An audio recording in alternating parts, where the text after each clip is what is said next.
Hello, everybody out there in YouTube land. T-shirted historian here. Welcome to another week in Geek. What an interesting week it has been. There has literally been so much stuff happening in the media. It's frankly, it's a little bit daunting to kind of go through it all and kind of pick and choose what we want to talk about. Obviously, you know, we're not a political channel. I stay away from politics. You're not here to hear me talk about politics because honestly, I don't know enough about them to really espouse a whole lot of an interesting opinion on them anyway. I mean, you know, I could tell you who I'm interested in voting for and why, and that's about it. And it's about all anybody could do, really. I mean, other than try to change my mind. But yeah, as far as the gaming world goes, a lot of stuff has been popping up. I mean, the new player's handbook has popped up. New things from it are popping up all over the place. I don't want to buy this thing. I desperately do not want to buy this thing. I have no use for it. I have a whole stack of 5th edition books that I have no use for. So why would I want to buy more D&D crap? I mean, the only thing I could possibly do is buy this book, take a look at it, review it, and talk about it or talk about the stuff in it. And honestly, I don't want to, you know, promote stuff that I'm not interested in, that I don't want to talk about, you know? We do talk about WotC, but usually it's to poke fun at them or to point out where they are going wrong. You know, and that's pretty much the sole reason we ever bring up WotC. It's not to talk about how good of a game they have. It's not to talk about what a wonderful company is and how well it is maintain the stewardship of the Dungeons and Dragons license. Because, you know, frankly, they're not. But I will say this. It's pretty obvious that this game is getting geared more and more toward the VTT. We told you this. We warned you about this. And, you know, when Wishlist, I should say when Wish.com, David Hasselhoff, Chris Cox comes out and starts talking about how they're incorporating AI into D&D and what they're going to do with it. You know, we warned you about that too. You know, we were talking about this stuff months and months ago. I was on other people's channels talking about AI and what it was going to be doing to change the game. So what's the game going to look like in a couple of years? I have a good idea what it's going to look like in a couple of years. It'll be mostly online. It'll be app form. It'll be virtual tabletop. It'll have AI DMs. It might even have AI players. Which, what a sad thought that is, huh? Can't get a group together to game with. So you got your AI DM to run it for you.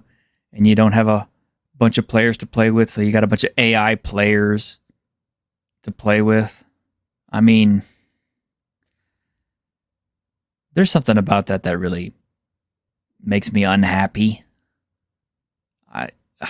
I mean, I get it. People suck. They do. It's hard to find people you want to game with.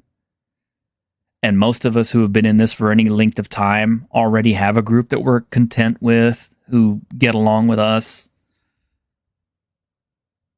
and who we're happy to have at our table, or mostly get along with at our table. I mean, I've been together with the same guys for the longest time.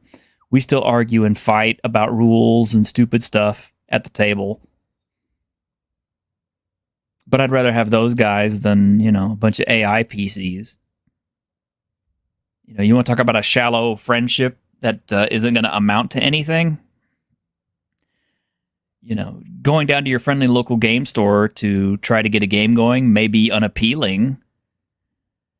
But I guarantee you're going to have a better chance of finding somebody you connect with on some level than you will an AI, no matter how sweet the AI is. And the AI is only going to take you so far anyway. There comes a point at which it starts to break down and you can tell what it is, what it's not prepared to deal with. And sure, it's going to get better, but it's only ever going to be as good as the people who put stuff into it. It's only going to be as good as the people who keep its contexts up to date, And we're already, I've played with enough character AI to know that a lot of these companies are already putting all kinds of limitations on what the AI can do and can't do, can say and can't say. And you better well bet that when you climb into an AI version of a D&D game with someone or with by yourself, those AIs are not going to be able to do everything that you want them to do. They're not going to be able to engage with you the way that human players will on any level. In essence, you're basically going to be paying for a video game with similar constraints to a video game. It's going to be as on rails as a video game is. And I've said it before. The RPG games that you get on as far as video games go, they're fun. They're exciting. I enjoy Fallout New Vegas immensely. Even after all these years, I still go back and play it. I still go back and play Fallout 4. I still fire up Vampire the Masquerade Bloodlines and play it. There's other games out there that I absolutely love. They're role-playing games. They're fun. They're enjoyable. I may know the dialogue backwards, forwards, upside down, sideways, and whatever. Some of my favorite NPCs are in some of these games. Like Joshua Graham is one of my favorite NPCs of all time. I love that character so much. But it doesn't matter how free one of these video games is. At some certain point, your agency is taken away and the game breaks down. At that point, whether it's not being able to clip through a wall or having to use a hack to do something, games have limitations, and these AI PC driven games will have limitations as well. It is not a solution that will beat having people at your table. At best, all it is doing is maybe giving you a few hours to do something kind of enjoyable when there's nobody around. My fear is that there's going to be an entire generation of people growing up with this AI DMs and AI players, and they're going to think that that's the one way to play, and that's the best way to play. And as we're already discovering, with a lot of players going back and researching older methods of play, those older methods of play were good in their own way. In those guys' opinions, they're the best. I kind of disagree a little bit, but I definitely can't say that anything I have is necessarily better or worse. I'm not gonna not going to say that Basic Expert is wrong for wanting to incorporate chainmail into OD&D. I'm not going to say that Jeff Rowe and the Bro SR are wrong for wanting to play first edition D&D.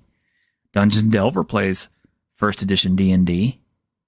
These older systems are just as viable as anything else, but they're being swept under the rug. And my fear is at some point, within the next generation or two, these games will be almost largely ignored, forgotten about, bypassed, and otherwise seen as, anachronisms. Kind of in the same way that, we grew up ignoring certain old things. And how as we got older, we kind of learned to appreciate the value of those older things.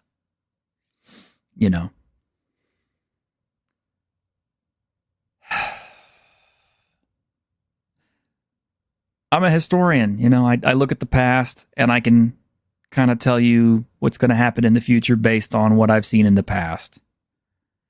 I can't predict everything, but I do make pretty good guesstimations based on what I see. And what I'm seeing right now doesn't make me very happy. So I guess what I'm really kind of trying to get it down to saying is we need to be a little bit more responsible in teaching some of these other players, these younger players, these people who've never experienced our way of gaming. We need to teach them how we do it, why we do it, and why it's important. And why it's good not to lose these traditions. Why it's good not to rely on AI for everything.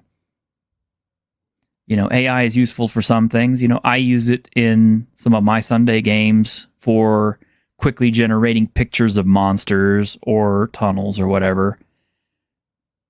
But that's about all I use it for. I don't really use it to come up with room descriptions. I don't use it to come up with actual new monsters. I don't use it to come up with NPCs or generate NPC replies or responses or anything like that. I could do it very easily.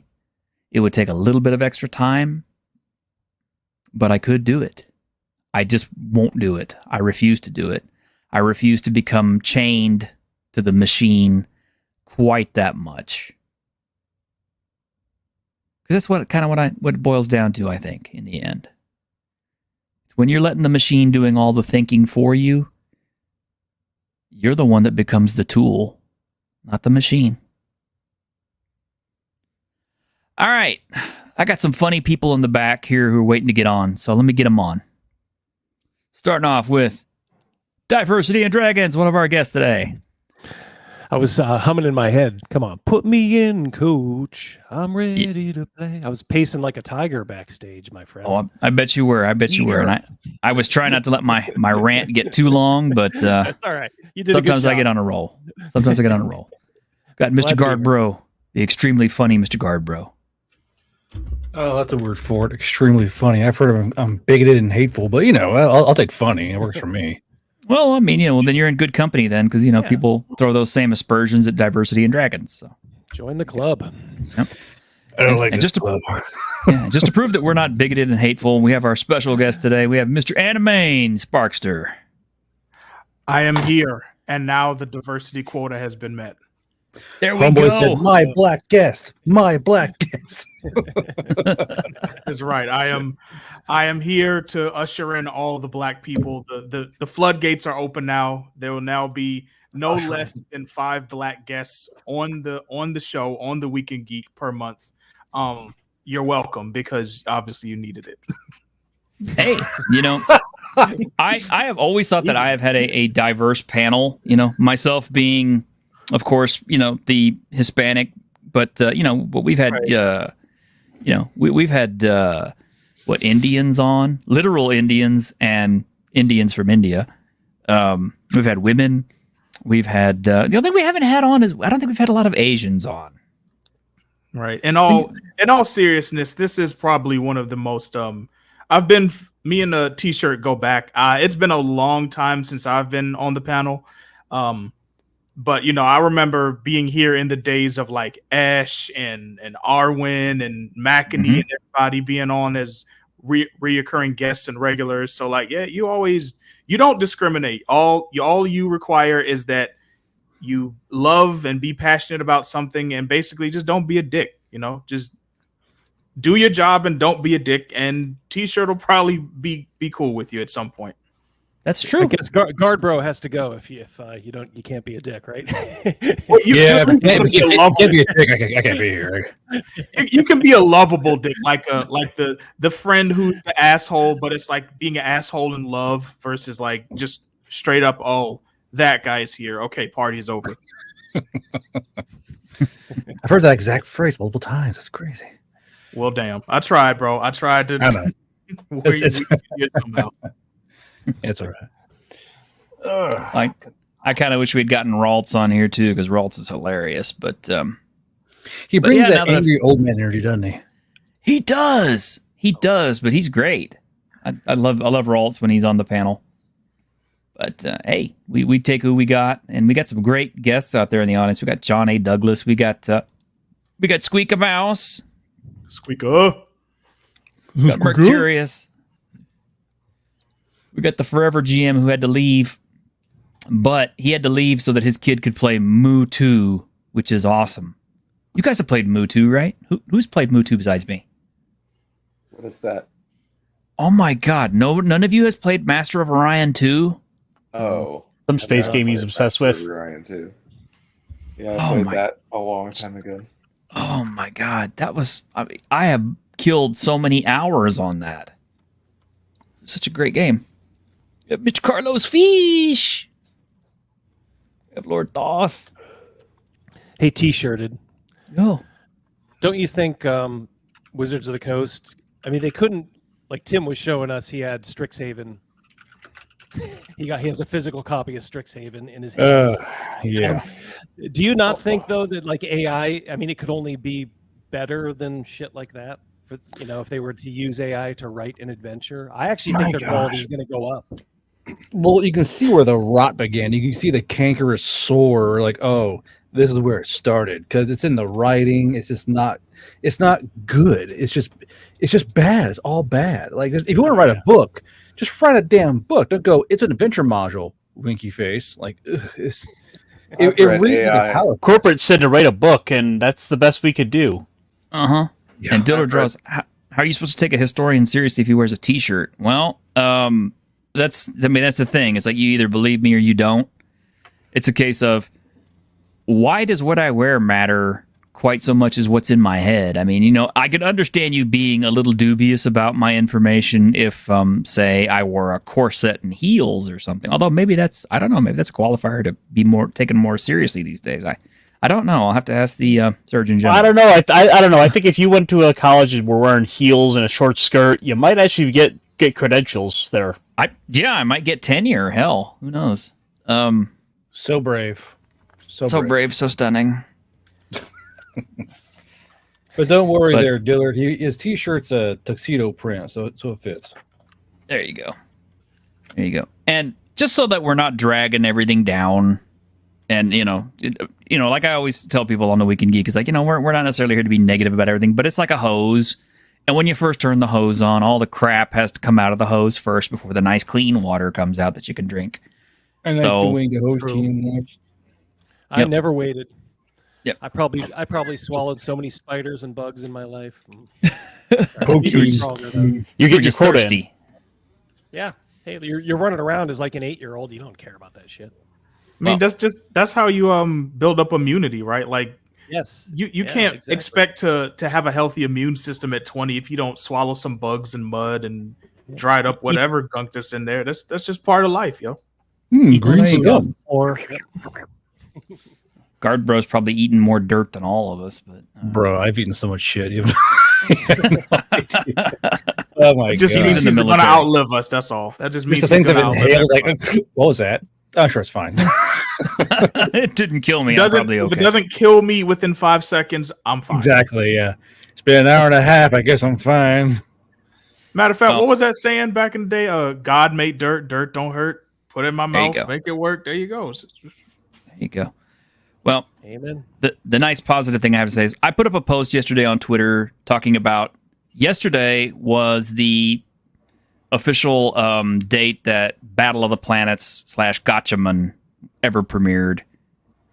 And, being a kid, in 1978, it came out, and I was one of the kids who was watching it because it would come on in the mornings and it would come on in the afternoons, so I'd watch it every day.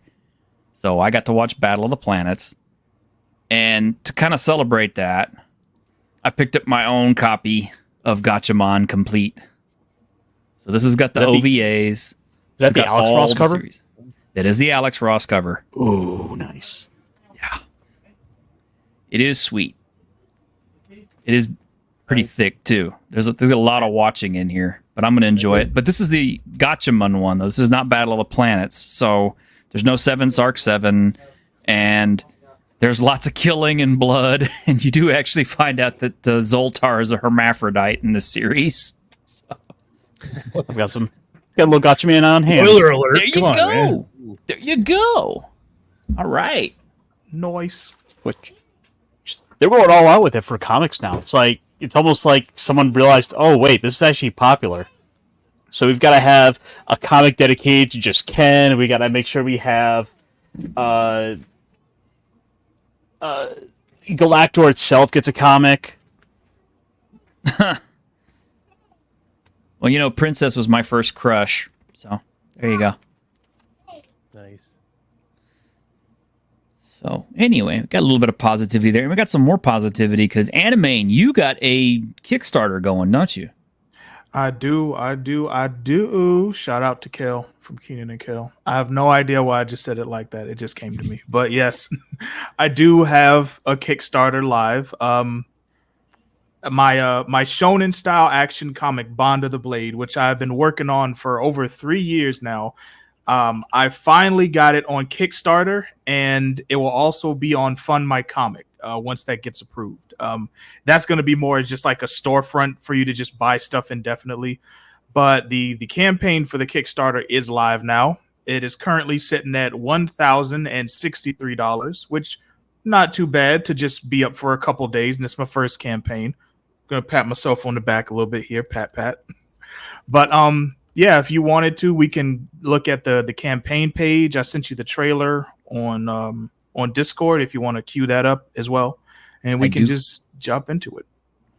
All right. This is your ship. I'm just helping steer, I guess, when it comes to Bond of the Blade. No, it's fine. It's fine. I had planned on it, so here we go. This is the project right here, Bond of the Blade #1, 40-page shonen martial arts comic.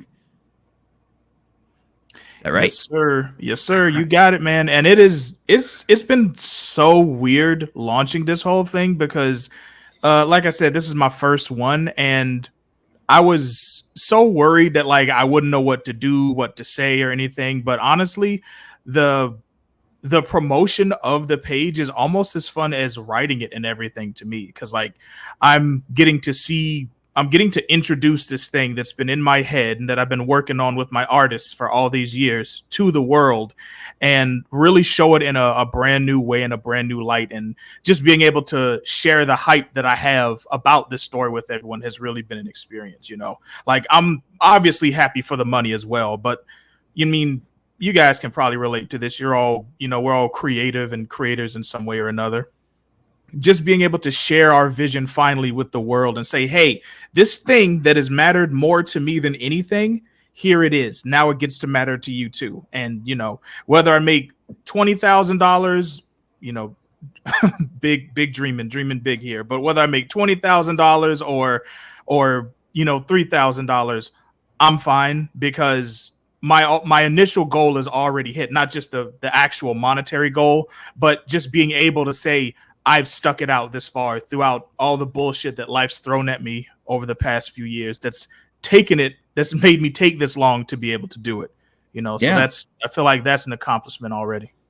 Yeah. And I mean, I keep in contact with you quite a bit, so I kind of know some of what you're talking about there. And yeah, life has been pretty rough with you lately, but I mean, look at that. You had kind of a low fulfillment goal to start with, but you've already managed to make it to your first stretch goal. And like that kind of low key surprised me. Like I knew people were going to be supportive because like you've been extremely supportive. A lot of people in the chat, people on the panel, like y'all have, you know, those of you who I'm familiar with, you've been very supportive, very much encouraging, and y'all have very much helped me get to this point as well. Like shout out to Squeaka, John Douglas in the chat. Just you guys are all freaking amazing. Like I say this every time I'm come around you guys, but y'all are truly the energy that, you know, our respective sides of the internet needs, because there's already so much negativity and shit out here. That's why I love coming on this show, even though I don't come on nearly as much as I should. But T-Shirt, I always tell you, man, you're one of like the best people and most supportive people just out here in the indie space, in the creative nerd space. Someone who's like really out to share positivity, someone who's out to just foster a sense of true, genuine community and bring people together instead of just spending so much energy tearing everything down. Like, obviously, you're going to have your opinions about things. I mean, especially with you being like such a OG nerd. Like, you're literally like you're OG, meaning original geek. You know, you're sitting up here talking about Gatchaman coming on in the 70s and everything. And I'm just thinking, that's like when my parents first like got together. Like I don't like that's so far before my fucking time, but that's good. Like we should have energy of like OG nerd energy, just like the younger people and the folks in the middle like me. We're all have our perspective. So it's good to have that. Like, you know, that's why you're the t-shirted historian. You're mad casual, you're cool with it, but you know, you're coming with a lot of facts and a lot of perspective that has the long view. Speaking like I'm in Game of Thrones, you speak with the perspective that has the long view of saying, okay, a lot of people are hype about AI. I remember when stuff like this would come up in the past and how it would fuck everything up. And you know, this is something that we've been warning ourselves about for years. Like, if y'all never, even the whole thing of like, you know, it's been said to death, like Terminator and Matrix and all that. Like, guys, we've literally been telling y'all what happened when we let the computers take over, and now we're letting the computers take over. Like, what the fuck's going on here? But you know, sometimes we're humans. We're dumb monkeys running around with less hair, dumb apes. So you know, we got to learn stuff the hard way. Hopefully, this lesson isn't too hard. You know, but until everything burns up, I'm gonna just sit here and party, man, and make these comic books and party and bullshit with y'all, you know, and then when everything goes on fire, hey, at least we had fun. Sometimes it's all you look forward to. I just grabbed one while you were talking there. It looks good. Oh, there you go. Thank you, bro. Thank you so much. Matter of fact, do you have the link handy, T-shirt? If not, I'm gonna drop it in the chat real quick. Go ahead. Go ahead and drop it in my private chat, and I will. Okay, cool. I will pop it in. Yeah, man. By the way, there are spicy prints apparently. There are spicy if you're prints. In the US, it's $20 if you're in the US. Yeah, it's actually it's a really good price for that. Good deal. Yeah. Yeah, I tried to find like a halfway point as something that will allow me to make a little bit of money. Like I'm not in the Eric July camp where I'm gonna just charge the maximum amount of everything possible right out the gate. Maybe in a couple years I can justify charging a little bit more. But I also understand that, people's money is tight. And honestly, man, for this to be my first issue of my first series that I'm really going hard after, I just appreciate people being willing to spend anything.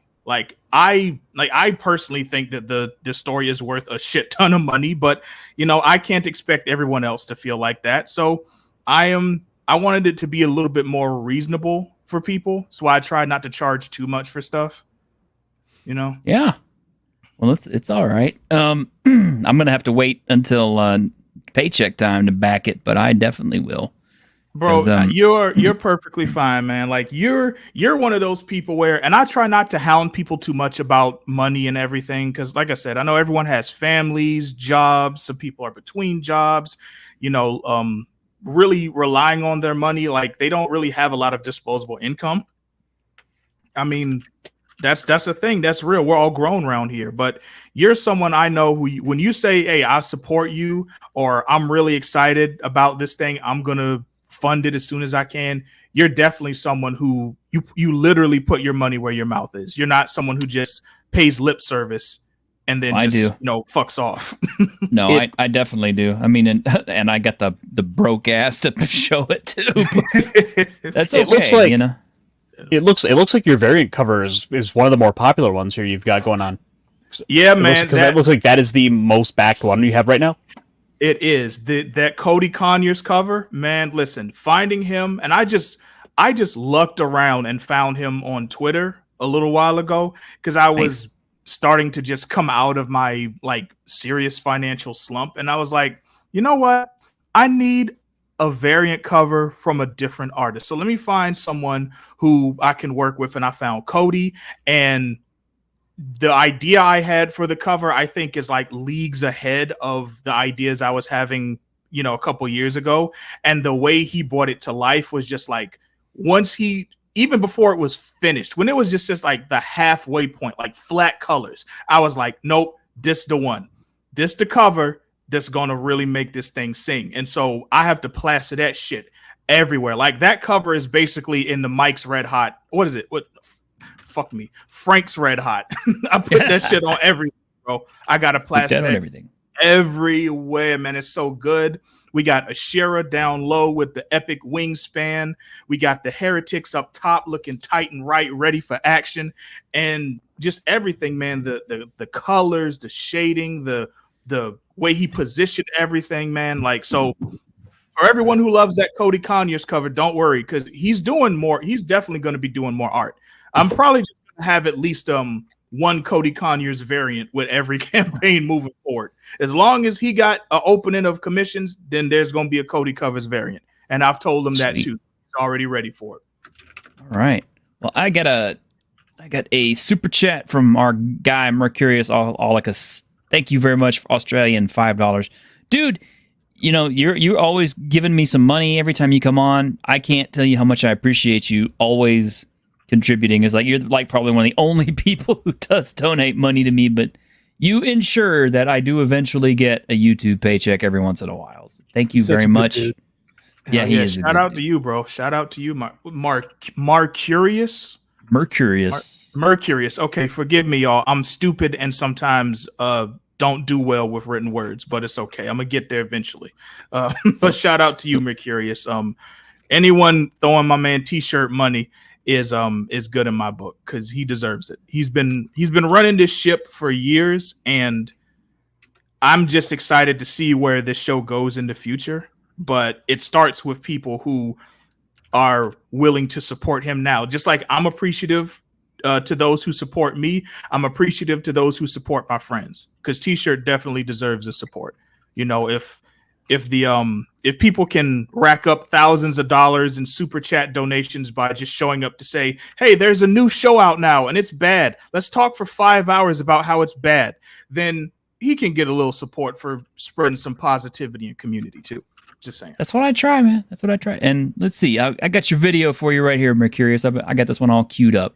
Here we go. Prague for you. Say, you wouldn't by any chance be Mike Milligan and the Kitchen Brothers, would you? You make us sound like a prog rock band. Ladies and gentlemen, introducing Mike Milligan and the Kitchen Brothers. Double whoops. Easy. Minnesota cop. You do know you're in North Dakota, right? Must have got lost on the way to the lake. I love that show. That show is the best. What show is that? That is Fargo season 2. Okay, yeah, that's been on my my list to watch for a minute. On the list that just keeps growing, that I never actually get to, except like a few times a month, maybe if I'm lucky. But that's definitely on the list. That's like my anime list. It just never stops growing. Fuck yeah! If you create content, you don't have time to enjoy your show. It just gets up and piles up and piles up and piles up. Right? It does. Oh my god! It does. If I can't literally turn around and make a video about this it's in the I'll get to it when I get to it category. Yeah, well, I mean, you know all about how hard it is for me to get around and get to making a video about something, but Jesus, Dude, yeah, the struggle, but, struggle is real. But I have got something here, and I think it's perfect for you to comment on because this is something I've been going after for a while now. I mean, I'm just like a dog with a bone on this one, but let me pop this back up here. I really wish they would let me do tabs, but okay. So the Assassin's Creed Shadows executive producer admits that Ubisoft is going beyond what is accepted truth. Oh, really? So, Who could have seen this happening? I am shocked, truly shocked. Yes. So translation: we're in too far, and we can't go back now. Fine, you forced our hand. $400 million. $400 million. So for those who are not aware, Ubisoft is doing Assassin's Creed Shadows, which is their latest Assassin's Creed, and their decision was to include, this African samurai character who is just mired in controversy because it was found out that a lot of the stuff that was written about him was actually manufactured by the guy, Thomas Lockley, who wanted to sell his book. And not only that, but just the fact that you have a black assassin samurai in ancient Japan. Yeah, if that doesn't sound ridiculous enough. It's kind of like saying it's like, oh God, don't. He was a retainer who was like given a sword as a joke. Yeah, I mean, yeah, he was basically just given a sword as an honorary position, and it wasn't even a katana; it was a wakizashi, the short sword. But he's running around in full yoroi combat armor, which is something that not even a samurai would do. Right? I mean, okay. Imagine this. Imagine you're walking around on your street, lots of people walking by. It's a busy marketplace, and some dude pops onto your street wearing full, like military riot gear with an M4 and everything. How do you expect people are going to react to this? In full battle rattle? Probably not well. Yeah. Exactly. And it's the same thing with this. Samurai would not wear their full yoroi into just walking around on the street. Not only that, but it's kind of like a case of, oh no, this person ended up dead. We have no suspects. Well, really? What about the 6-foot black guy over there wearing full combat armor? I mean, sure, I'll kill you. He's a master of stealth. Profiling. Yeah. I mean, one of the things that tilts me looking at this. What's that? I cannot remember the name of it for the life of me because I didn't get a chance to get it. But what was that really good feudal Japan game that came out a couple years ago? Like Ghost of Tsushima? Ghost of Tsushima. Ghost of Tsushima. Yes, I remember. Don't quote me directly, but I remember that being so good that even actual Japanese people were looking at that and being like, "Yo, y'all did the damn thing." So it's not as if we can't get this shit right. This is all intentional, and like we see through you. This is not 2016. It's not 2014. We know exactly what this is. You take a historical figure who's mired in controversy and misinformation and myth, and it's not like the Assassin's Creed series has to be 100% faithfully accurate, because the last one I played was Assassin's Creed Odyssey, and they did whatever the fuck they wanted to in that game, at least for the parts that I played. And I think if they had him be like an NPC or like a DLC character, or like, he's involved and you do missions and he's involved, that's one thing. But to have him be like the lead or one of the leads in this game, it feels just like we were just here with Ghost of Tsushima, and then we said, fuck it, we're going full controversy, full fantasy. And if you don't like this, you're obviously racist, until we get our asses chewed out about it for a few months on. And then we'll say, okay, maybe this decision wasn't the best. Well, the thing is, though, The thing is, though, all of this is ultimately obfuscating the truth of what's going on, because this is all stuff that they've had to do simply because they've taken a lot of this low interest DEI money that has strings attached. And in these cases, we need to make sure that we check certain boxes. We have to make sure we have more diversity. Well, if we're going to be in Japan, the monoculture that it is, they got to go ahead and shake things up a little bit. They got to make sure they have ultimately a black character in here just for the sake of checking that box, so they can continue to get that money. DEI money, yeah. And like I've highlighted here, they have 900 stores and less than one pre-order per store. God, can I ask a mildly spicy but stream-friendly question? Sure. All right. So, you're black, right? We've seen you on your Kickstarter. You're obviously a black man. Do you ever feel? I do have melanin, yes. I'm in fact. He's black. melanin enriched. Do you ever feel like pandered to or freaking like tokenized when you see this kind of stuff? Like, yeah, not trying to be mean, but like when you see like, oh, a Japanese game, here's a black man, you go like, really? Or you feel excited for it? Like, how do you? Because I'm white. It's a gay African now. Apparently, Sorry. it's a gay African. Yes, gay African samurai who's made for you and your audience. But like I'm white. I don't get it. I how do you feel when you see this kind of shit? I'll put it to you like this. We and I love how T-shirt has my characters as the background here. And this may sound weird as a man who literally is making a comic book that fuses Eastern and Western cultural elements and has a predominantly black cast. But this shit just reminds me how much this stuff just is not for me. Like, the more they say this is for you, it's not. That's when I know it's not for me, because I'm someone who I like when we get more diverse, but I like when it's genuine. I like when it's made with sincerity and it's not just here purely to pander.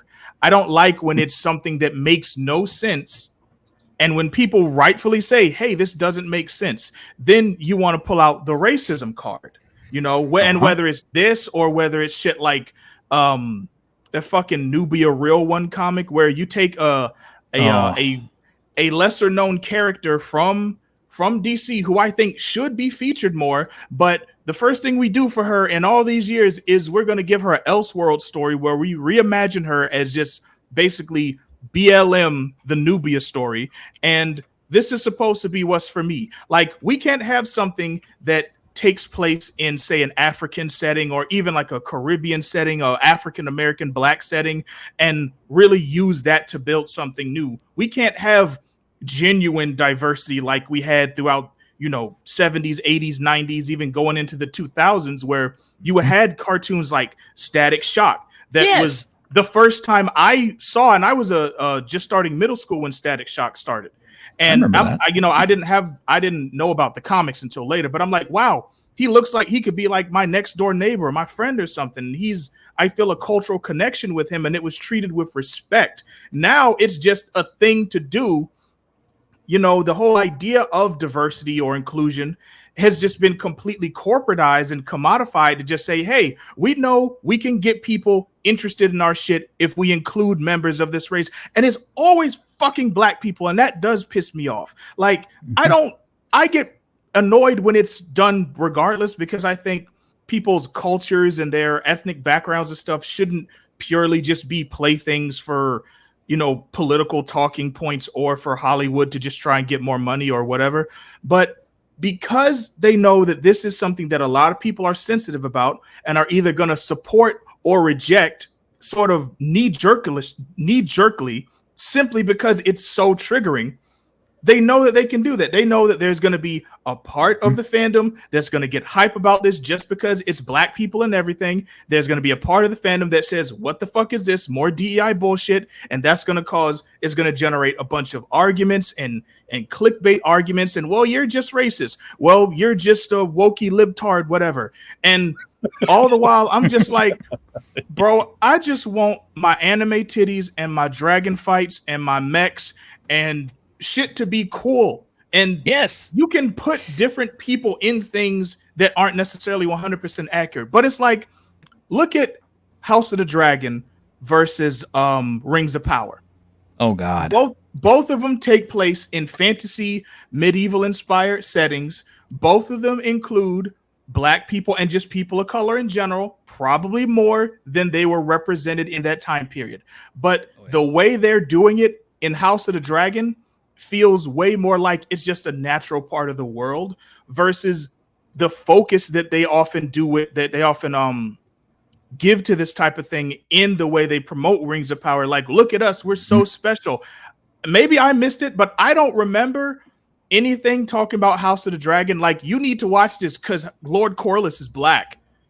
But every time, all throughout season 1 of Rings of Power, what was it? Well, look at us. We got Black Elf. We got Black Hobbits. Kiss my black ass. That is not going to make me automatically want to watch the show. Make it good. Like, No, sorry, go ahead. No, I'm done. I was just gonna say every place they come across has that same demographic. Like there's no unique cultures. Like you don't go to places to see where these peoples came from. They're immediately representative. And I know the clip you're gonna play. Must I? It just rings so false, so stupid. Let's roll that clip. The world of The Witcher, Blood Origin, is a medieval realm divided into 3 kingdoms that have been at war for 1,000 years. Want to explore the exotic serpent clan who serve the southern kingdom of Darwin? Well, be introduced to a mix of Caucasian, Black, Asian, and Latino people you would find in relative proportion in metropolitan Los Angeles. What about the Raven clan that defends the northern kingdom of Prussia, a place where the inhabitants are the same mix of Caucasian, Black, Asian, and Latino in relative proportion to metropolitan Los Angeles? Finally, take a journey to the mysterious far-off kingdom of Zintrea, where the folk are the same mix of Caucasian, Black, Asian, and Latino in relative proportion to metropolitan Los Angeles. But don't fear, if you still have a yearning for exotic medieval fantasy, then embark on a journey of escapist epic adventure in Willow, set in the ancient kingdom of Tur Azlin, where the folk are the same mix of Caucasian, Black, Asian, and Latino in relative proportion to metropolitan Los Angeles. And from there, be swept away in the grand fantasy spectacle of The Lord of the Rings of Power, where the insular island society of Numenor is made up of a mix of Caucasian, Black, Asian, and Latino people in relative proportion to metropolitan Los Angeles. Then be swept forth to the distant and utterly different geography and climate of the Southlands, a pastoral folk made up of exactly the same mix of Caucasian, Black, Asian, and Latino people in relative proportion to metropolitan Los Angeles. The amount of times that clip has ruined entire. Like I guys trying like we're gonna converse. I'll post that clip and it just completely nosedives arguments. Like okay, yep. What can you say? It's true. I mean, it's true. Yeah, it's literally like the atheist like Baja Blast thing. Like okay, like you guys racist Baja Blast. Like oh, because it's all right there. I was looking at the Conan RPG from Mongoose, and I was just so pleasantly surprised back then that they were so true to like Howard. Like these are the Black Kingdoms. You go to the Black Kingdoms to see. That's where the tribal, Black people are. I don't know if they'd have the guy. I mean, I didn't really look too deep into the the Modifius version. I don't know if they kind of soften the edges of that or not. Homogenized. Did they? That's so disappointing. Well, it's not that they softened the edges, it's that they didn't even address it at all. There's like one page in the entire book devoted to like the races of different kingdoms, and that's it. Oh my god, how stupid. Like the Mongoose one leans into it so heavily. Here are the differences. Here's what these people think. It's just it leans into real world because guess what? That's what Howard based his Hyborian world on. It's always just so frustrating seeing the lazy attempts to try to pander, to try to appease these checkboxes, and then the stuff comes off as some of the most overtly racist stuff at all. Like, did any of you guys happen to read the "What If Miles Morales Was Thor" comic? I did, and my ass still hurts from when I read. Hang on. I remember. I got to pull up a panel here for you guys. Go ahead, because no. Oh no.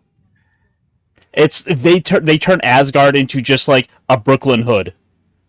They turned Asgard into what a hipster white guy thinks Harlem looked like in the 80s, which they think Harlem still looks like right now. The moment I saw someone on horseback and the carriage was like the back of a fucking Coupe de Ville or some shit, I'm like, yep, I'm done.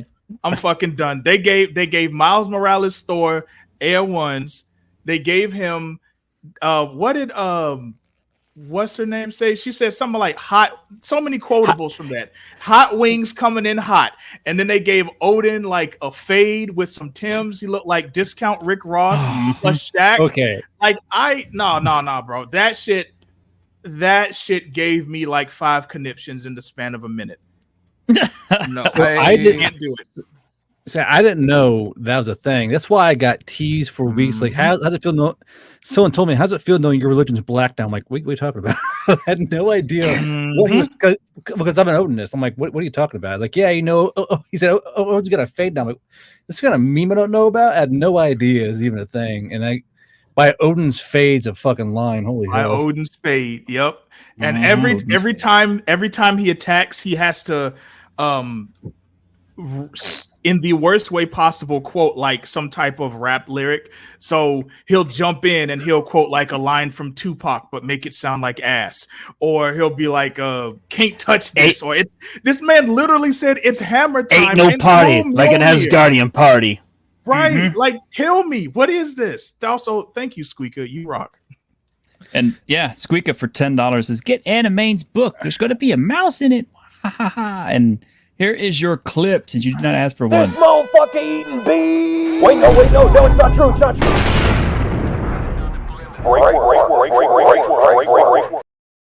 This motherfucker eating bees. Now that's black culture. You have the best clips, I swear to God.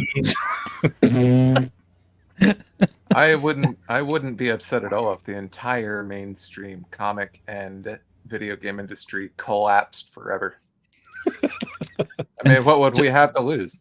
And Jonathan Frost for $20 is another good one, you guys. And for you, sir, I give you the coveted and very rare Fat Larry. Player, what's the score? How they hang? Good evening and all that commotion. Welcome to Fat Larry's Trucker Mac, the only store for all your needs after 10 o'clock. I am the proprietor and salesman of the month several years in a row. The ladies call me, oh God, but you can call me Fat Larry with a F-A-T, because I know I got a weight problem. I just don't give a fuck. There you go. You know, somehow that clip has less, like, you could show me that clip and then show me a panel from What If Miles Morales, and I would be less offended by anything said in that clip. Like, that clip actually made me laugh. Like, nothing in Miles Morales made me laugh. I'm having flashbacks. It was that, and I like the literal cringe couldn't stop because it was that, and then Bishop War College, where they went like an alt universe where all the X-Men were black, and I just said, I just need to finish my comic book. I just need to finish my comic book. I just need to finish my comic book because I can't. This world, black people deserve a better class of characters. Okay, we do. We fucking do. Like, look at this shit. There's graffiti and shoes on fucking power line. Got shoes on the fucking wire. Man, kill me, bro. Wait, hold on. Who wrote this comic? Did a black guy or black girl write the comic? No, or what? Listen, I'm gonna give you a little secret. When modern entertainment gets this racist, it's always done by quote unquote well-meaning, usually white people. Sometimes they're like biracial. Like, I think the guy who did this is like Jewish and Latino. Yehudi Mercado. There you go. Here you go. There you Here's go. Here, it's the fucking This is the way I got teased for weeks, dude. I had no idea why, and I'm just it's like, oh, I see now. So a gun. Everybody's just got their arms raised like you're a messiah. Get the gun. I'm surprised. I almost expect him to have like Black Power fists raised in the air. Like, I can't. I just fucking can't. Oh, wait. There we go. There's the hot wings. Hot wings coming in hot. Fucking kill me. Mix me a bleach cocktail now. I want to give myself a 38 caliber headache. How many other ways can I say this? Please. I'm just trying to see, because I'm seeing the artist right now on Google. I'm like, what gave you the right? This book was so bad that like the writer had to come out and publicly apologize over it because the reception was that bad to it. Oh my gosh! It was almost as bad. It wasn't quite as fuck you level as New Warriors, but it was like right there. Like it was still in the rear view mirror of New Warriors. That still takes the cake for like the comic book event of the past 5 years that space got everyone on the same page. Snowflake, Snape's safe space, fucking Trailblazer, all that shit. Internet gas, fucking Internet kill gas. me. Like this, that honestly, that's one of the reasons why I ended up going harder about my comic books, because I'm like, there's no way in hell I'm gonna let this be what represents me. Absolutely fucking not. Let me really make you hurt, because this is it's not just limited to comic books, my friend. Yeah, because we got a game that does that too. Yeah, I was teasing this one to Double D behind the scenes, but so yeah, this is launching soon. Kickstarter called Argo. Okay, I have no idea what this is about. I do. Okay. I read it. Yeah. It's the kind of read that makes you want to slowly put a butcher knife into your eyeball. You're reading. Yeah. So basically, it's myths and mecha role playing. It combines ancient Greek mythology with beloved cartoons from the 80s, and they cite Ulysses 31, Mobile Suit Gundam, Cowboy Bebops with nostalgic vibes. And they cite anime they have no business for citing. Yeah, and then you actually see what the gods look Why like. is that one wearing a trash can on their head? Yeah, you what see, did I think of it? This is why I specifically avoided like name dropping a bunch of stuff in my campaigns, because I'm like, look, at best, I'm gonna make people think, okay, this is gonna be just like this thing. So if I read it and then it's not like that, now I'm gonna be mad. At worst, you have what we're doing right now. Because I mean, I don't see the Cowboy Bebop. I don't see the Gundam. You don't it's see not it? like You don't see it, bro? I guess I'm a coon. I guess I'm too much of a fucking Uncle Tom or something to see the non-weebishness. But I don't understand anything that I'm looking at right now. This reminds me of like Star Wars New Republic comic books. That's what it reminds me of. I don't see the Greek mythology here. That one guy had a helmet on that looked like the Sentry thing. That's okay. Greek. That's Greek enough. There you go. There's Greek. You're welcome. And these mech designs look like ass. I'm sorry, they do. Well, the art style doesn't fit the subject matter. I mean, it's a mismatch. You can tell. You mean the giant 7 head they put on every character, dude? It's just like, go to that chick in the orange armor. Scroll up. You'll see her in a second. Scroll up. Keep on scrolling up. Go on. Keep on going. Yeah, 7 head. Oh my god! Ooh, look at that. Look at the. Look at the fucking cod piece. Like how it looks like it's on backwards. It's totally demasculating, so we can't see the gender. So I like wearing toilet lids for a groin protector. I mean, not even all this. Like you look at this from an art perspective, the gun being that color of blue, it blends into the background. It was a bad choice. That needs to be another color to kind of offset or complement the color of the armor you're already putting on. The blue does not work. But look at how big that cod piece is. I've worn armor. If you have a hard piece of metal sitting in front of your crotch that's that big, it's going to obstruct how your legs move. Yeah. Just practically.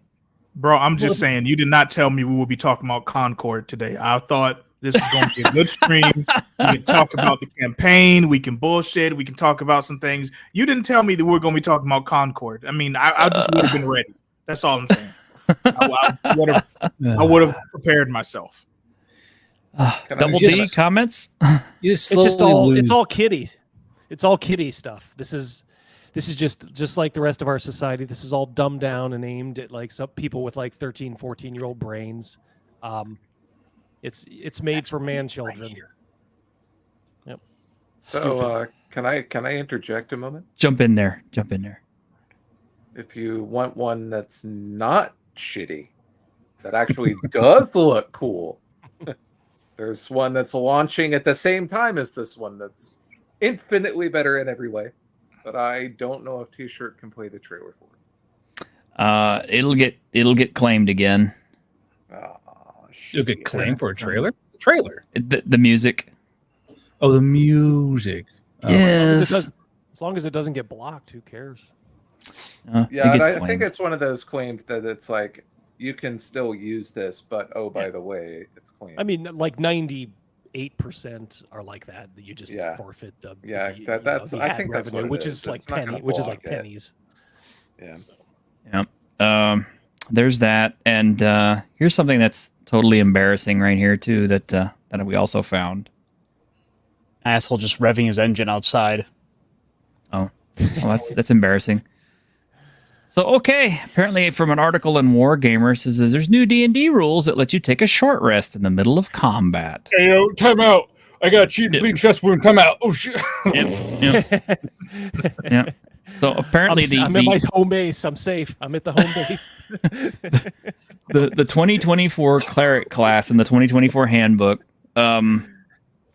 apparently at a 10th level cleric, so it's a high level ability, but it's called Divine Intervention, and it says previously this ability was dictated by GM fiat, causing a random effect your DM decided. Now it lets you call on your chosen D&D god to help you out, letting you cast any cleric spell of level 5 or below, ignoring material cost without expending a spell slot. Do you get to skip the casting times too? There's some unclear wording, which has caused disagreement. So, hold on. There's unclear wording in the new book coming out? Uh-huh. And the descriptor says... team of people. Uh-huh. The description says the spell is cast as part of the same action. So right now, what people think is you can instantly cast the spell, and it gives you the benefit of a long rest, plus the ability to heal everybody. And for monks, it gives you all their focus points back, and warlocks, they get all their spell slots back. So yeah, you're in a battle with the big bad, and it's a 10th level battle, and your cleric drops this spell, and it's kind of like, time out, we're all gonna do this, and the battle is put on hold while everybody gets all their stuff back, and then we come back into battle, charge in fresh. I mean, it's for 10th level. It's for 10th level clerics, and most campaigns don't last longer than 6 sessions. That's true too. That's true. I feel so bad. These DMs I feel so bad for. Man, it's an entire writing team. They could have multiple go-overs of people going, now you go over it, now you go over it, and you go over it. You got 3 people who's combing through this stuff. Like me, it's just me. With James, it's just James. With all of y'all, it's just you going, let's read the 4th passage over again as you're bleeding from the eyes. But they still miss crap like this. It's just mind-boggling. Like, where's all the money going? I ask the same question every stream the T-shirt drags me on. Where's all the money going? Is it going to like fentanyl and cocaine? Like, where's it all going? I will tell you where it's going. I will tell you where it's going and answer this particular super chat at the same time. So John Douglas for $1.99 says, this is how they play D&D at Super Weenie Hut Jr. And yes, as to where it's going to China. That's where the fun is at. China. That's where the fun is. Yep. Because we all know that Wizards of the Coast gets all their books printed in China. The thing is, like, 90% of the work should have already been done. It's so much of this they could have already just copy pasted over from the old editions. No. They had to intentionally get this wrong. Ironcaster, look, don't you see how simple it is? Look, I'm going to explain to you. I'm going to break it down how it works, and you're going to think, wow, these guys are genius. Because here's what happens. They throw the book out unfinished. They know it's unfinished. They know it's messed up. They know there's stuff that's, but they don't worry about it because it only affects the physical book holders. Now, the people who got the digital book get the day one patch where they say, oh, no, we're going to patch this and fix all that text. Yep. And the people who bought the book are just they're lucky because they have a collector's edition. Hey, look, you have the version with all the screwed up errata in it. Now, later on, that'll be worth some money. Kind of like we got the one, like I've got the Spelljammer with the racist monkeys in it. The Hadozi. The Hadozi, yeah. And Animaine, if you're not aware of what happened, so apparently there was a product they released called Spelljammer, which has a race of simian humanoids, and at one point, some of the artwork in there, a lot of people said was resemblant of a minstrel show. Mr. Animaine, can I ask you a question? Go ahead. How does it feel knowing there are people out there who compare you to literal monkeys, and they're not conservative? I love it. Let me just tell you, bro. I love this so much. I love being compared to monkeys, just like I love being compared to orcs. I love being told that all these fantasy races that have existed for years and no one ever sat down and thought, oh yeah, this is literally supposed to be the darky class until we get to the 2010s. And now smooth brains who don't have any sense of media literacy and probably not any regular literacy either, just up and decide because they need a hill to die on. Hey, that thing over there, that's racist. So I'm going to retroactively declare it to be racist. And even though even people who look like me played this game for decades and never once felt offended or racismed, now on your behalf, I'm going to be offended. You're welcome. Now give me sweating bullets in the background, like, oh god. This made me think of, I don't like this description. It made me think of black people. I'm gonna get rid of it. Well, actually, Animaine, I think you're off the hook on the orcs because, as we've already seen in the latest artwork, they are in fact Mexicans now. So, well, they're either Mexicans or they're just family people compared to the Lord of the Rings. Little baby orc, little she orc, family people. Yeah. Shoot me in the face Hard workers with the largest caliber of gun you can get your hands on, please. Yeah, Latino orcs. I can see Animaine at a store. Hey, Animaine, what do you smell? I smell man flesh. Like, Animaine, no. With friends like these, who needs enemies, right, Animaine? Seriously, 100%. Crazy. I don't know, man.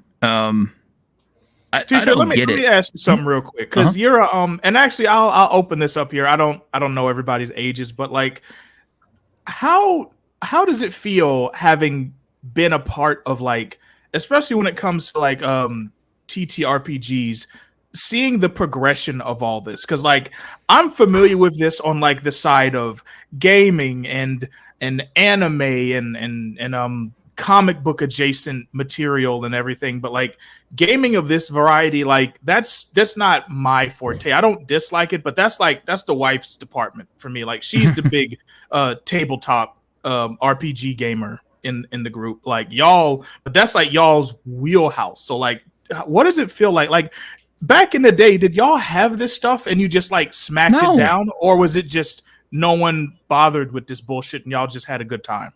Well, I mean, it's like one of the most popular games as I was growing up, because I was in high school, was Vampire the Masquerade, and it was because it was so edgy that it was popular. I mean, you actually had, elements of gay culture in it, but you also had, goth culture, bloodletting, all the sexual promiscuity, and all this other stuff in it that made it edgy and cool and everything else like that. Race never accounted for anything in it at all.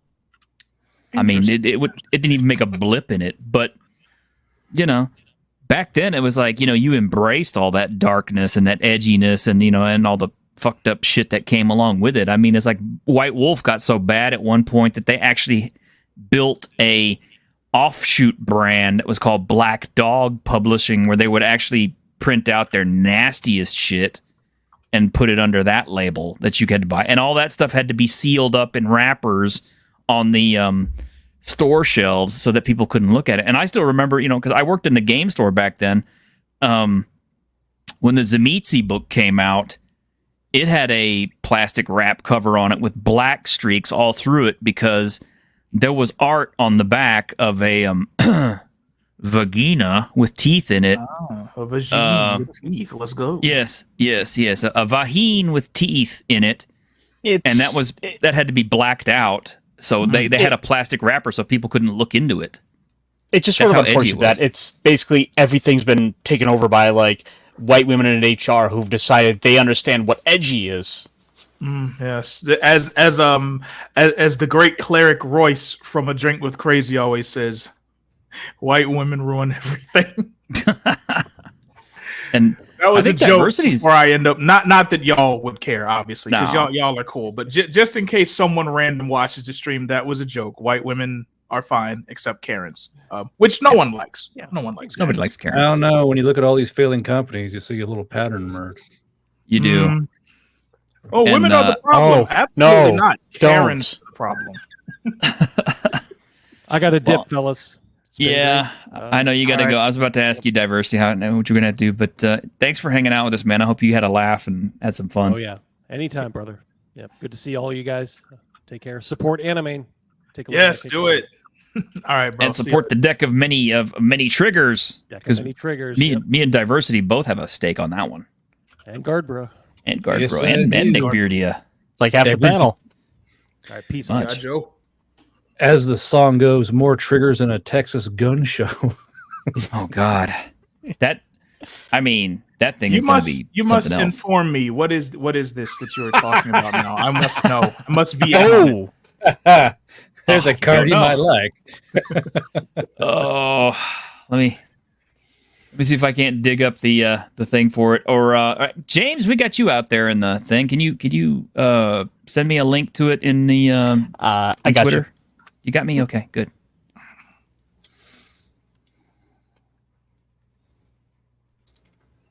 I've got it up.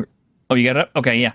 Yeah, this is the deck of many triggers at Giant Slayer Games. As you can see, it's already hit its funding. It's well over its funding. It's well past its funding. Or is it? No, its funding goal is 10,000, so it's getting there. It's getting there. Never mind. I was like, hold on, wait a minute. The goal is 10,000. Read it backwards. Yeah. I was like, what? Yeah, no. I read it backwards. Sorry. I'm used to Kickstarter. So to help explain it, because because Animaine may not know about this, the deck of many triggers was built out of all the talk around the Dungeons and Dragons deck of many things, and the then recently announced re-emergent book deck that WotC decided to put out with safety tools in mind. Mm-hmm. So yeah, what Nick Beardia did was he asked lots of different people to put up cards of particularly interesting subject matter, and they have game mechanics involved. But in the game itself, there has always been something called the deck of many things, where if characters draw from it, different and usually ill effects happen, but sometimes good effects. Well, the deck of many triggers, it's almost guaranteed you're going to get ill effects for just about everything, but they'll be funny and interesting. See, I still think there needs to be a card for like I identify as disabled, in which a character must choose to disable themselves. Oh well, that could be one, but believe me, I came up with a whole slew of triggering. Hands of hovering. White men can leave.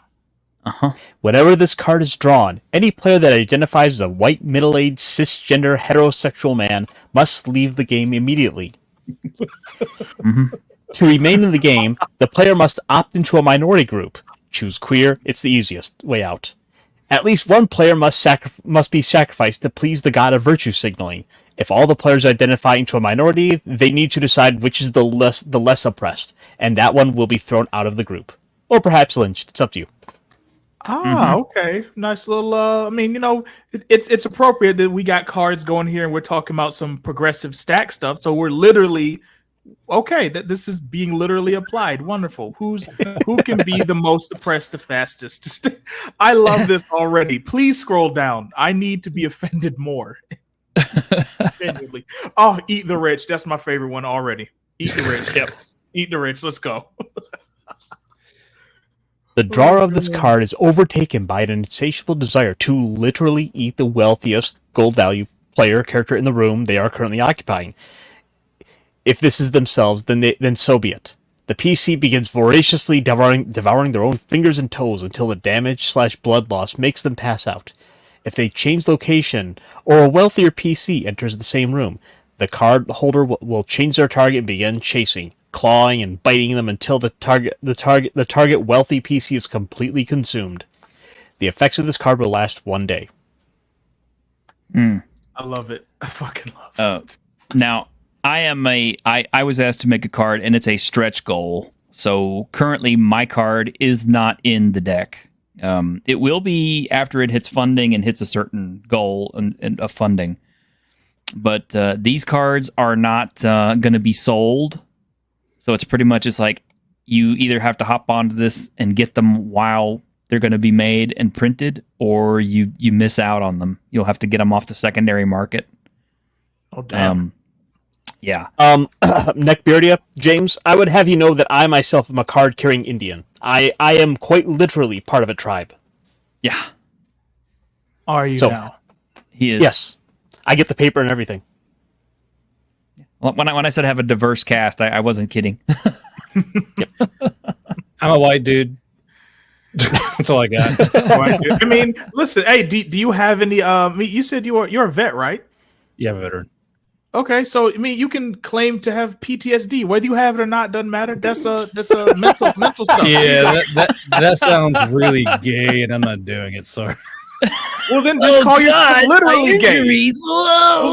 Well, here's your chances. Here's your choices, Guardbro. You can be figuratively gay and claim PTSD, or you can be literally gay and start sucking dick. But either way, you got to do something to catch up. One's a lot more work, man. I don't know.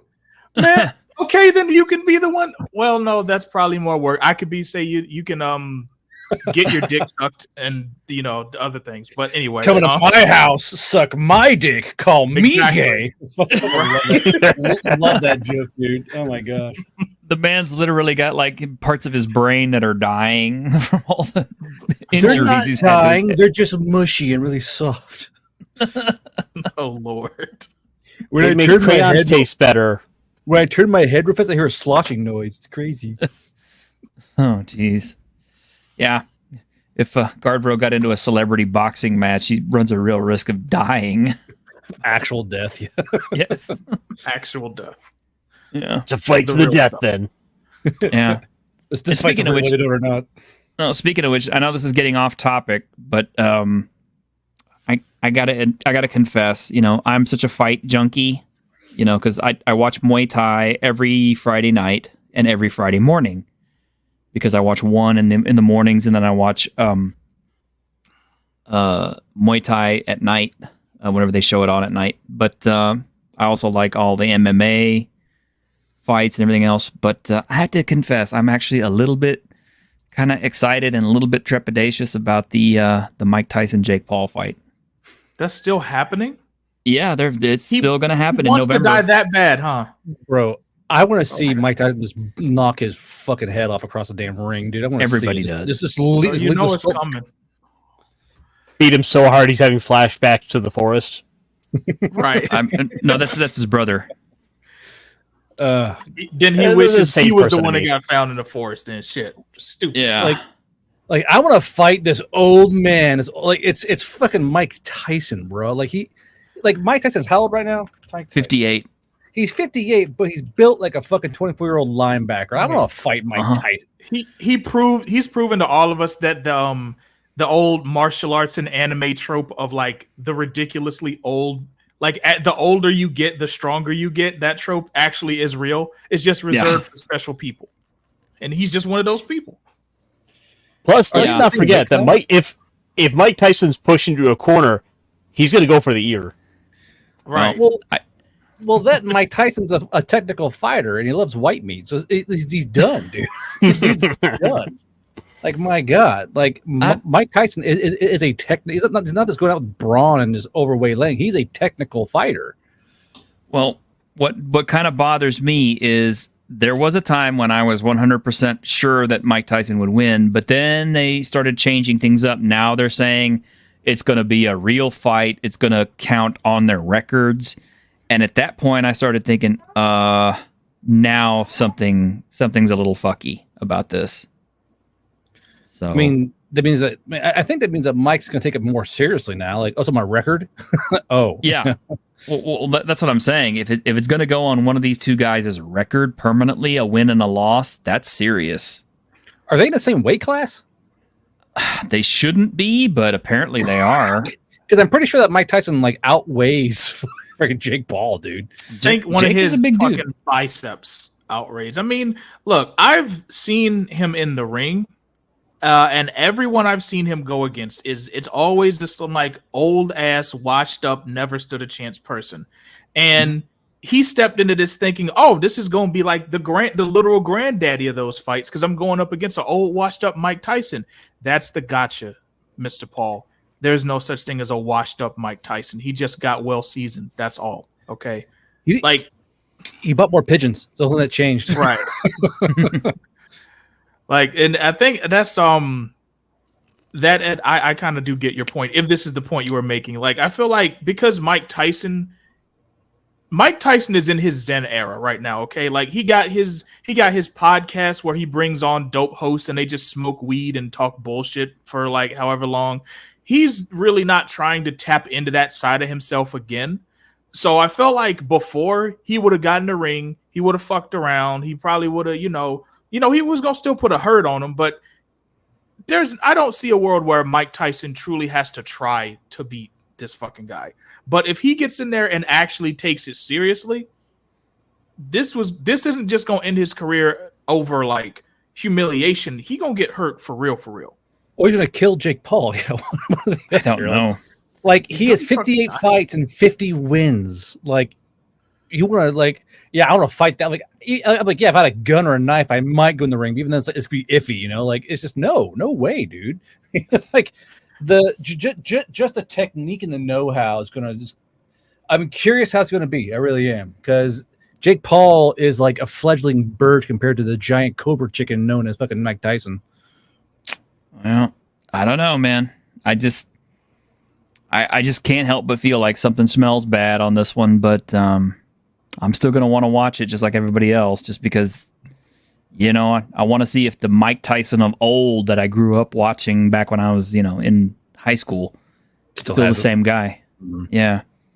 And I think that's what they're hoping for a lot of us. I think they're trying to get a lot of, us Gen Xers and stuff like that who grew up watching Mike Tyson, grew up playing Mike Tyson's Punch-Out,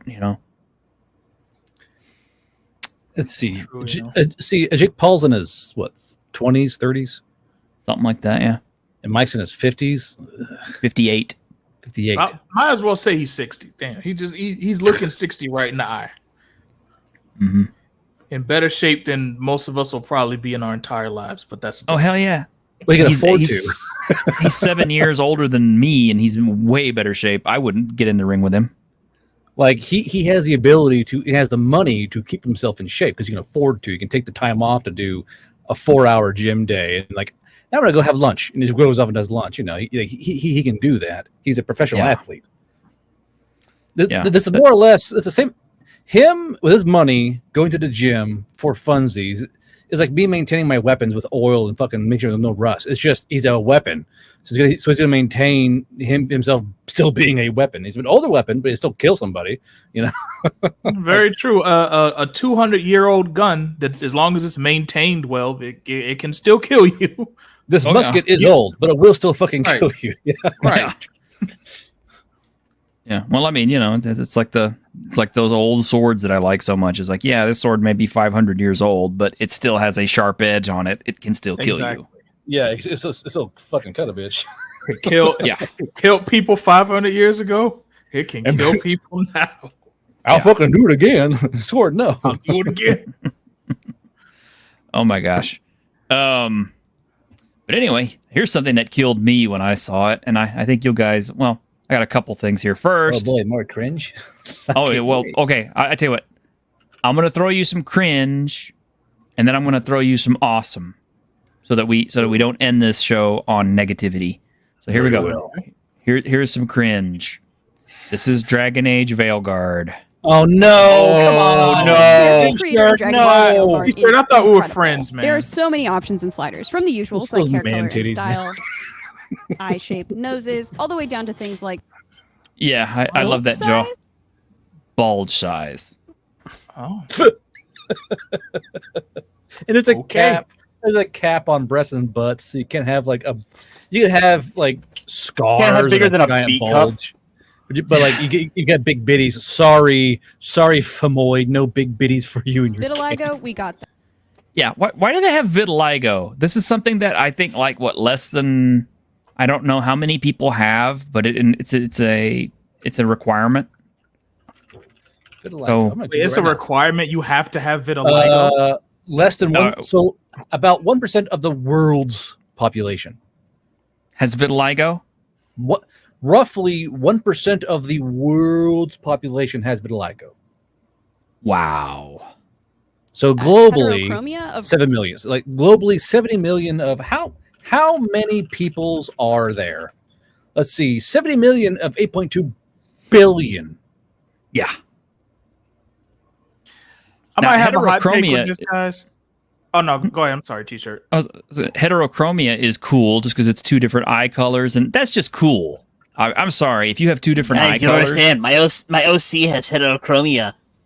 Well, why not? I mean, I would have a OC with heterochromia because that's cool. I mean, there's that underwear model. Well, I should say she's a model who has heterochromia, and oh my god, I would like crawl through a mile of broken glass to drink her bathwater. But, all I got out of this was T-shirt would make Cold Steel the Hedgehog. Again, the same amount of people who have heterochromia, the same amount of people have vitiligo. So less than 1%. So less than or up to 1% of people have this Clifton niche has it. thing.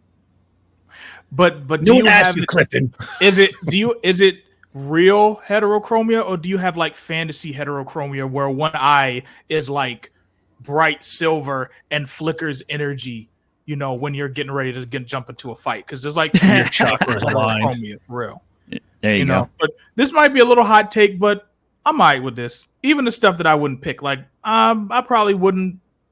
I may or may not make a character who has vitiligo, but like I just file it under options. I do think that we're definitely in an age where these creative character screens are just getting outrageous. Like I remember last year when I got Street Fighter 6. No. The level of customization, it got to a point where I already take 5 hours to make my characters just because I want to make sure I get them the way I want them exactly. But then they're like, you can change the eye size, the size of the iris, the size of the sclera, the size of the pupil. You can change the width of it. You can change the lip size, the bottom. You can have one top lip that's as wide as your whole face, and the bottom lip is like a centimeter. Like, God damn, But the bro! the thing that the thing that kills me is I can't get a tit size bigger than a B cup in this game. Or a big fat dumpy. Like, no, you get a slim butt. asymmetrical. Right, like that don't make sense. I can make myself look like I just walked out of the fucking circus freak show in the 1800s, but I can't remake Buffy the Body and have her be my fucking character. Walk out of a California genital bathroom, yeah. Well, Like, no, come on. you see Animaine, you're black, and therefore they expect you to make yourself. Yeah, they do. Oh, They do. right, okay. Well, so I can give my black female. I can give my females big asses, but only if they're black. Like, is No. the ass size locked into only if you're black? That's the problem. No. The problem is you can't. The ass and tit sizes are reduced to where you can only go so far with them. Like you can't get bigger than a B cup, and you can't get a very big ass size. So I think we all know what the very first mod for this game is going to be. Ears, body, Yes. Yeah, see, that's vitiligo. and face tattoos, 8 different styles. Look at that. Jesus, that fucking chin. And then the cheekbones look like they're about to Not 8 cheek- different styles of glitter. Okay. Yeah, 8 different styles of glitter, but the cheekbones look like they're about to explode out of her face and fall on the floor and clatter. That jaw's gonna. When she gets out of character creator with that thing, like the jaw is just gonna fall down and like shave off her tits. You have a melanin slider, so you can. You got to get it. Now this one, look, I'm gonna be real with you. I've played enough of these games where my only option, if I wanted to give my character melanin, was either charcoal black or just a shade darker than Michael Jackson. So I'm on board with this. This is good. I do hate the fact that I can't give my character a massive dump truck, but he can have a melanin slider. A melanin slider. Are you melanin enriched or are you melanin deficient? How much melanin you got, fam? Just a little bit. You get a little bit melanin. You got a lot of bit of melanin. There you go. A little sprinkle melanin, a little sprinkle. little sprinkle. How do you like your coffee? With a little bit of cream or none? Melanin slider. If you're not feeling particularly creative. There's the pronouns right there. Well, of course it is. I mean, what I don't get is how can you have all this stuff, but you limit how it's funny to me because you can change bulge size for I guess male or whatever characters, but you can't allow the female player to give themselves like I said, there's some chick. Oh, go ahead. I will put it. I'll tell you exactly why. Because, and keep in mind, I do support trans people. I do. I know, I have good friends who are trans. I had an ex who is trans, so I'm very much trans positive. However, what this does is this game glorifies trans over women or instead of women because it doesn't really allow women to portray themselves. It would only allow them to portray themselves through the lens of a trans person. Not very equality of you, my friend. Exactly. I don't understand the words you just said. Like, I heard what you said, but they're not connecting in my brain. I swear to God, he spoke English. I swear. Okay.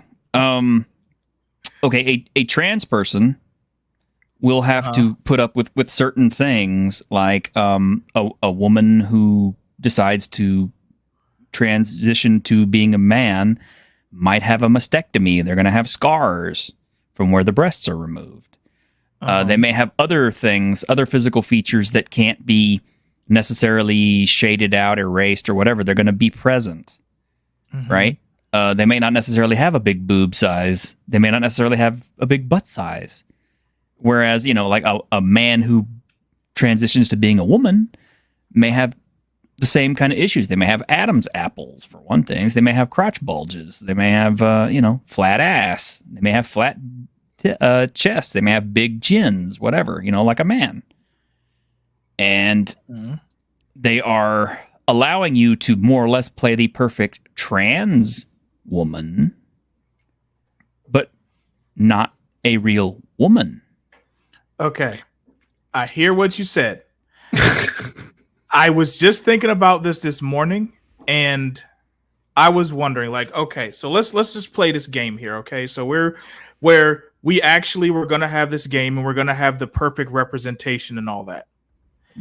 Would it not make more sense to just let you make whatever character you want, and you can make them literally look and functionally be shaped like a woman who was born female and has only ever been female?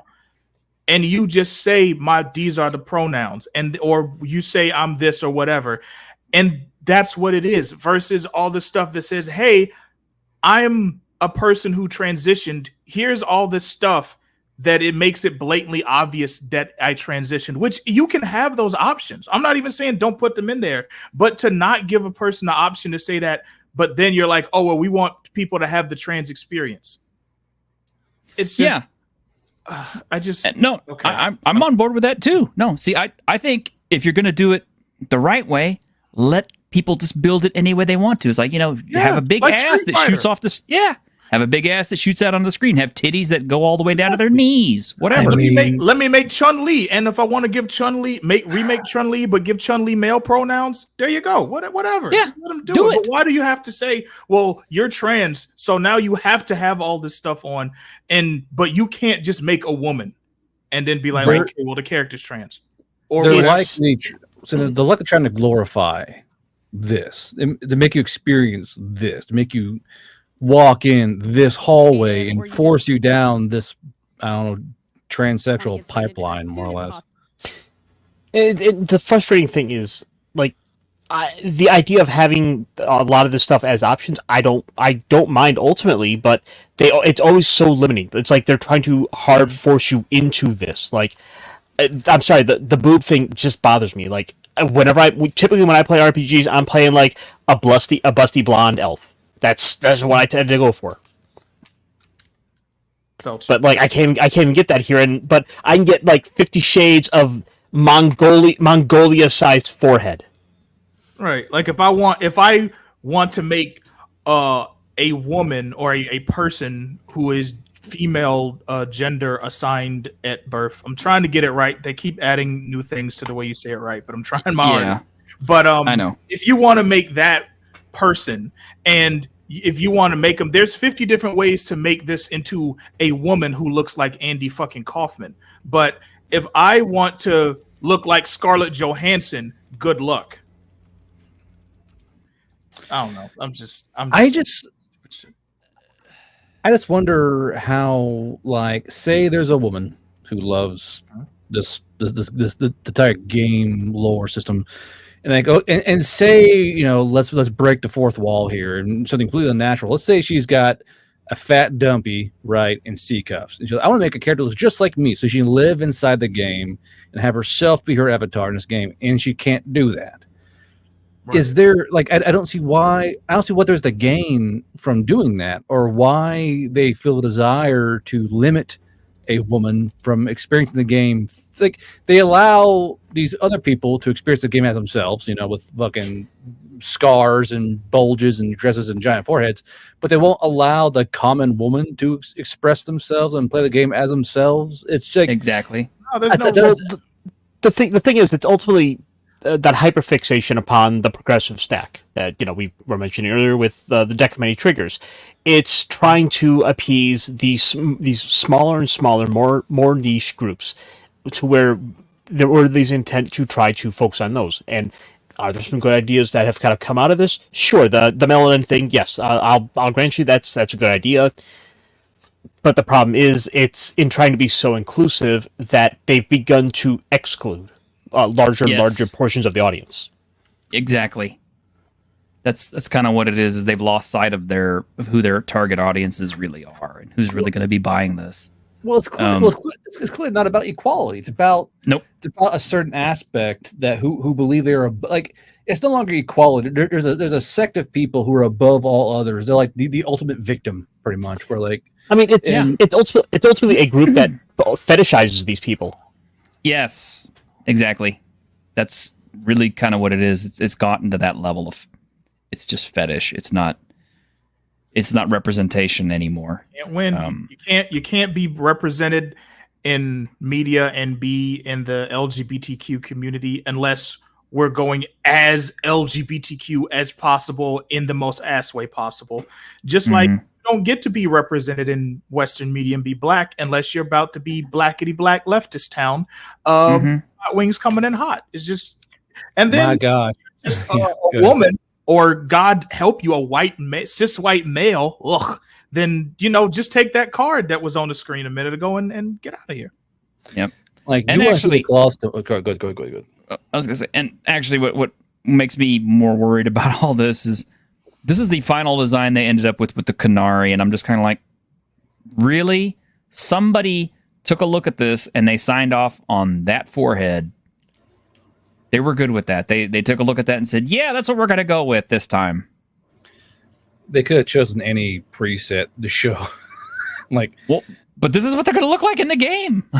You talk about a 7 head? No, that's more like a 9 head there. Look, they had to increase the head density because it has to support the horns. So, you know, I sent you a link in private chat, by the way. It's going to be, and it's actually related to what you're showing. Let's go ahead and pull up real quick, because Cerberus is an absolute clown on Twitter, and I hate them to death. And they post this goofy shit all the time.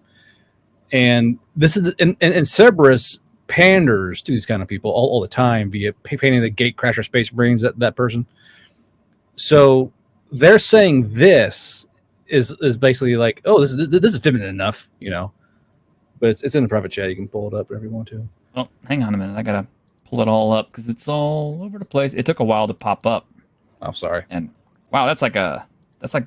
Could you get this any darker? That's how it's posted on X. Sorry. Wow. So they say, I don't really understand the whiners saying you can't do a feminine character in Dragon Age Veilguard when I see screens like that. So they're implying that this is feminine enough. You know, you got the belly hanging out, you got like fucking A cups, and you're good to go. And that's feminine enough because that is enough for them. It's feminine enough to be the barest minimum of femininity. Like, that's good enough. But like, most women don't look like they kind of have biddies and buddies, you know. It's this is kind of how it is, and it's so weird watching the feminist movement just turn around and bite itself in the ass. Holy shit, dude! Like it's like because it's all started with so I did not mind feminism. I get it, you know. I got it. I get why it's there. I don't care. I'm not a woman. It's okay. Go. Let's earn equal wages and all that fun stuff. But it opened the door to this goofy crap, and it's kind of gone full circle. Now it's Ouroboros-ing itself because you got women going, I don't want males in my female-only space, like in my spa bathrooms. But they open the doorway with this kind of crap to come in. It's evil circle whirling around a toilet bowl, you know? It's just the one thing I am surprised with seeing this character here is the amount of like exposed skin. Like it seems like as of late the effort has been to try to cover up as much skin as possible for the sake of not wanting to sexualize your characters. Unless you're a trans character or obese. Those are your options. If you're a trans woman, if you're obese, or if you have a more androgynous sort of body frame, then you can come in. But if you're just like a regular woman or stacked or athletic or reasonably proportioned for you would think for the average woman, then get the fuck out of here. That's why. Okay, like I'm not even gonna get on another rant. Like you guys saw what stormed the stage to what was it, Matt Waltz. He had a transsexual storm the stage wearing like little political. Okay, sorry. Well, I'm not trying to be political. That's who the game is made for. Like that kind of mindset. They wear, like skimpy skirts and fishnets and halter tops when they really probably shouldn't be. But that's who the game is made for. Those kind of people. And again, I don't know how popular this particular brand is. I don't really play video games anymore. Dragon Age? Yeah, Dragon Age. Yeah, go ahead. There was a time in the distant past when Dragon Age was unbelievable. It was cutting edge. The dialogue was spicy, but it was good. The characters were realistic. The goals of the story really made you feel something. And, I forgot how good the original Dragon Age was until I reloaded it, not but a few months ago. I mean, you can ask Ironcaster. And I started playing it again. And yeah, it has problems running on modern PCs, but that game was so good, even after all this time, and it made me remember why differentiation in races is important, because it's showcased and it's highlighted throughout the game, all the different problems that the different races in the game have with coexisting in that world, and all the different problems that, specific, genders or, specific people have in that world. It was so well written. It was just unbelievable. It was so good and it was so epic. And then we got the second one, which was total crap. Then we got the third one, which was just took forever and it never seemed to go anywhere. And the character designs kept breaking down further and further and further. And from the looks of this one, you're not even going to have a party. It's just going to be you running around and controlling yourself. And that's what made me mad. When I found that out, I'm like, nah, I'm just skipping this one entirely. I don't care. Your AI PCs are, just like I said in my rant at the beginning of this thing, they're AI controlled.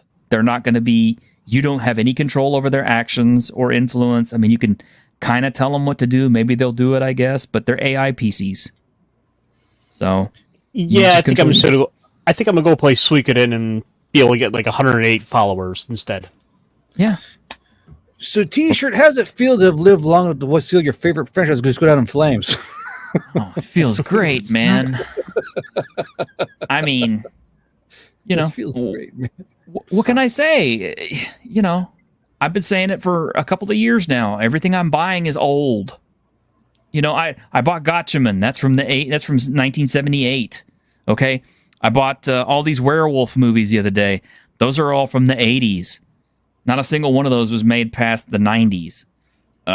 Before that, everything I'm buying is 80s, maybe a little bit of 90s. But there's almost nothing worth buying now modern day. There are some good indie games out there that aren't being touched by AAA studios that nobody is hearing about, that I do my best to let people know about. Go pick them up. They're good. Chef RPG. It's really fun. Try it. It doesn't cost you a whole bunch of money. Cataclysmo. Doesn't cost you all that much. Terminus Zombie Survivors. Pretty tough game. Worth checking out. My Lovely Empress. Good game. Worth checking out. Old school Marvel vs. Capcom. What is it? Fighting Collection. Yeah. The whole jam. Absolutely. I gotta get that. I have to get that. Absolutely. Please give me that. Yeah.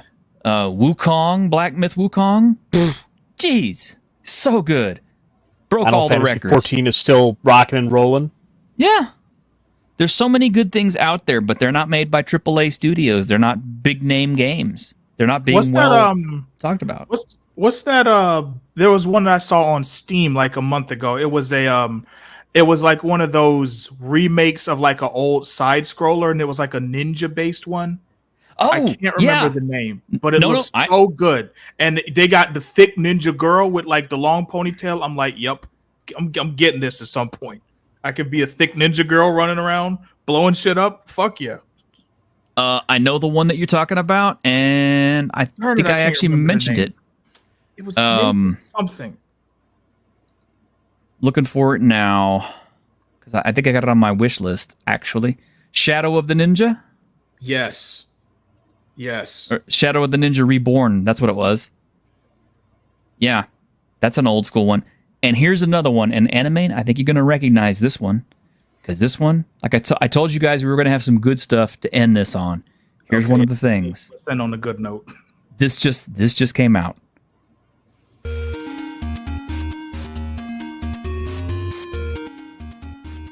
So yeah, crank up our ancient NES and play Shadowgate again.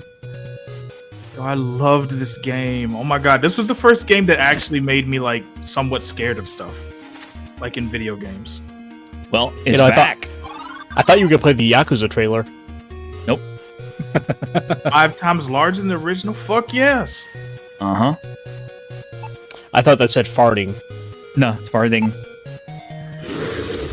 All the different ways to die. Let's go. Uh huh. And here's all the side quests. Look, check this out. No. Okay. Yes.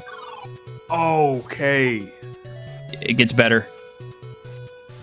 Uninvited. Yes, there's my shit. Oh my god. It's out now. So it's a faithful, complete 1-to-1 then, isn't it? Uh huh. It is out right now. Beyond Shadowgate. All you gotta do is go over to Steam, buy it. Let me see how much it is right now. For the modern audience? What? No, not as far as I know. I will customize my character. I'll drop a link in the chat. Customize your hand. It is $16.19. It is the official NES sequel that has been made by the original guys who worked on it. It's 35 years in the making, pretty much, because that's when the last Shadowgate came out. It's so weird hearing the phrase NES sequel. I was like, what? Right. Uh-huh. Yeah, one thing I do appreciate looking at the requirements for the game, and it's the file size. This ain't a Call of Duty game where it needs 120 gigs. No. 120 megabytes. Damn.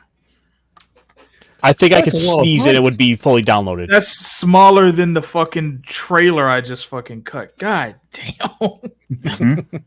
I need. Okay, yeah, no. That I'm I'm sold on it. Like, even just listening to the music, I just instantly was like 6 years old again, playing at night, and the music is creeping me out, and I'm scared to click stuff, but I have to click stuff. Getting the spookies. Mm-hmm. And here's the specs on it by the numbers. Okay, they have a direct comparison between the original and the new one. Okay, so the number of rooms in the original Shadowgate was 43. In Beyond Shadowgate, it's 250. God damn. There are 59 items in the original Shadowgate. There's 100 plus in the new one. There were 9 monsters in the original Shadowgate. There's 40 in the new one. 36 puzzles in the original, 100 plus in the new one. It's an OSR Renaissance. 50 plus ways to die in the original, 180 plus in the new one. Give me that. 1 game ending in the original, 4 in the new one. Give me that. And there is a mini game in the new one. There's quick travel. There's animation, and there are timed events. Oh shit! Yeah.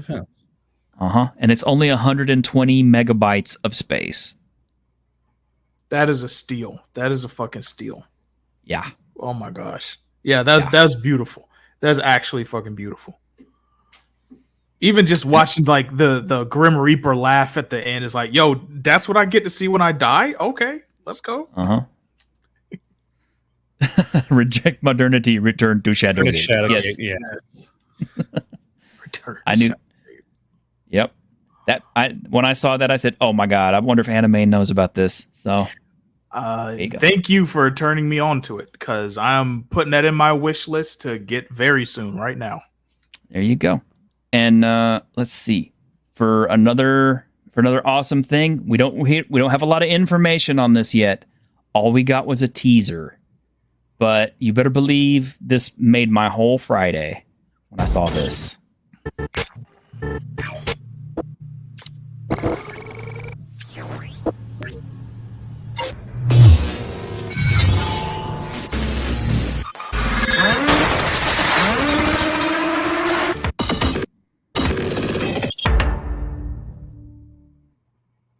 So yeah, of course, knew that one was gonna make it on the show. Like on what kind of genre here? Like live action or the anime? I'm sure it's going to be another anime, but still another cyberpunk anime. I mean, like Edge Runners pretty much brought Cyberpunk 2077 back from the dead. Yeah, it did. Who knows? Maybe this one will be good enough to actually get me to finish it. It was a banger anime though too. Like, yeah, it was Ironcaster. You should be in the doghouse for not finishing that. You know that, right? Well, damn.